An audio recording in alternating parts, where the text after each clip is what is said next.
السلام علیکم ورحمۃ اللہ وبرکاتہ۔ سفر کے مہینے میں آخری بدھ کے حوالے سے کہا جاتا ہے کہ حضور پاک صلی اللہ علیہ وسلم کو مرض سے شفا ملی تھی اور آپ صلی اللہ علیہ وسلم اٹھ کے باغ میں گئے تھے۔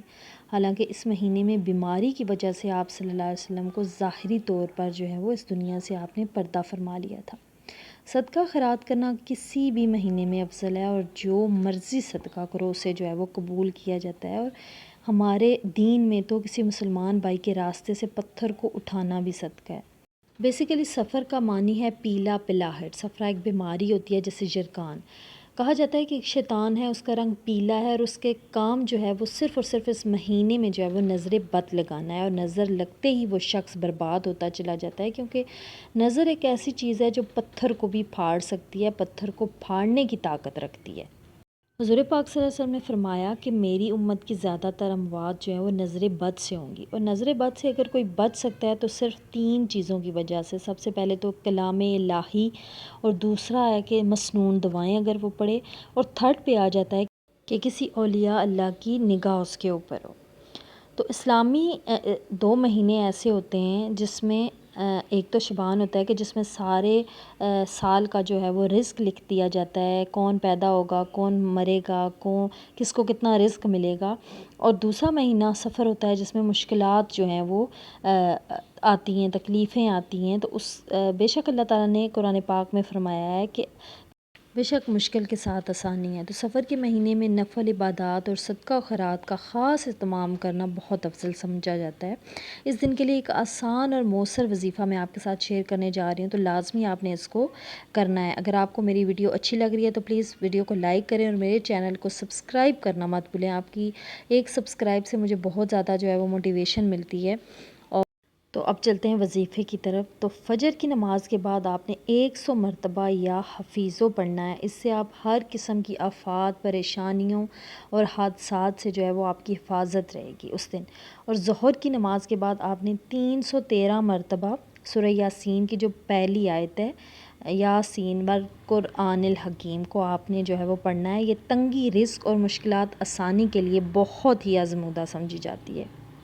اسی طرح آ جاتا ہے کہ پھر جب آپ نماز عصر پڑھ چکے تو اس کے بعد آپ نے 7 مرتبہ سورۃ فاتحہ، 7 ہی مرتبہ سورۃ اخلاص، اور آخر میں 2 مرتبہ آپ نے آیت الکرسی پڑھنی ہے، اور اس کو اپنے گھر والوں کے اوپر اور اپنے اوپر دم کرنا ہے۔ اسی طرح مغرب کی نماز پہ آ جاتے ہیں، تو اس میں آپ نے یا حفیظو یا سلاموں کو آپ نے 11 مرتبہ پڑھ کے اپنے اہل خانہ اور اپنے اوپر دم کر لینا ہے۔ اس سے آپ سارا دن نظر بد سے جو ہے وہ محفوظ رہیں گے، ہر طرح کی بلاؤں آفتوں سے آپ کی حفاظت رہے گی۔ اب باری آتی ہے عشاء کی نماز کے بعد۔ تو عشاء کی نماز کے بعد آپ نے 100 مرتبہ یا سلاموں اور الگ سے پھر 100 مرتبہ یا حفیظو پڑھنا ہے، اور آخر میں آپ نے دعا کرنی ہے کہ اللہ تمام بلاؤں کو آپ سے دور رکھے۔ تو یہ لازمی آپ نے وظیفہ کرنا ہے۔ ڈیلی جب آپ 5 وقت نماز پڑھتے ہیں، ماشاءاللہ سے جو پڑھتے ہیں، اور جو نہیں پڑھتے تو دعا ہے کہ اللہ پاک ہمیں نماز پڑھنے کی توفیق عطا فرمائے، کیونکہ آخرت میں سب سے پہلا سوال ہی ہمارا ہم سے نماز کے بارے میں ہوگا۔ تو اس میں آپ جب ہر نماز کے ساتھ ان وظائف کو پڑھ لیں گے تو سارا دن جو ہے وہ آپ پر اللہ پاک کی رحمت برسے گی، آپ پر اللہ کا فضل و کرم ہوگا، اور آپ بلاؤں اور مشکلات سے جو ہے وہ دور رہیں گے۔ اچھا، بدھ والے دن کے لیے ایک وظیفہ آپ کے ساتھ شیئر کر رہی ہوں۔ تو اس میں آپ نے سورہ علم نشرہ، ٹھیک ہے، سورہ والتین، سورہ نصر اور سورہ اخلاص، ان صورتوں کو آپ نے مائنڈ میں رکھنا ہے۔ سورۃ علم نشرہ، سورۃ والتین، سورۃ نصر اور سورۃ اخلاص کو آپ نے 80 بار پڑھنا ہے، ٹھیک ہے۔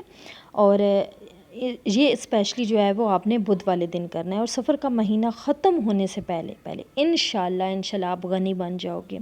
اور کہتے ہیں کہ صدقہ جو ہے وہ جب آپ دیتے ہو نا، جب کوئی چیز آپ اللہ کی راہ میں، مال تو ہمیں اللہ ہی دیتا ہے بے شک، لیکن ہم جب اس کی راہ میں خرچ کرتے ہیں تو وہ ہمیں 70 گنا کر کے لوٹایا جاتا ہے۔ تو اس کے لیے ہمیں ڈاؤٹ نہیں ہونا چاہیے کہ جب ہم مال اپنا کسی کو دے رہے ہیں تو وہ کم ہو جائے گا۔ ہوتا ہے نا، کئی بہت جو ہے وہ تنگ دست لوگ ہوتے ہیں، ان کے پاس جو ہے وہ مال خرچ کرنے کے لیے نہیں ہوتا۔ تو جتنے بھی آپ کے پاس ہیں، جتنی بھی توفیق ہے، صدقے کے لیے کوئی بھی اسلام میں اللہ پاک نے مقررہ چیز نہیں کی کہ یہی صدقہ کرنا ہے۔ چاہے تو آپ ایک ٹافی بھی دے سکتے ہیں، 10 روپے بھی دے سکتے ہیں، یا کسی کو مصیبت سے بچا کے بھی آپ صدقہ جو ہے وہ کر سکتے ہیں۔ ہیں صدقہ خیرات۔ تو کہتے ہیں کہ مخلوق خدا کی آپ جتنی بھی مدد کریں گے، تو جب آپ مخلوق خدا کی مدد کرتے جائیں گے، جتنا پاسبل ہو سکے آپ سے آپ کرتے جائیں گے، تو اللہ پاک آپ کے راستے کی مشکلات کو آسان کرتا جائے گا۔ تو امید کرتی ہوں کہ میری آج کی ویڈیو، آج کا ٹاپک آپ کے لیے ہیلپ فل رہا ہو۔ اگر ہیلپ فل رہا ہے تو پلیز میری موٹیویشن کے لیے ویڈیو کو لائک اور میرے چینل کو جو ہے وہ سبسکرائب کرنا مت بھولیں۔ میں ایسی انفارمیٹیو ویڈیو جو ہے وہ اس چینل پہ ڈالتی رہوں گی۔ اللہ حافظ، جزاک اللہ۔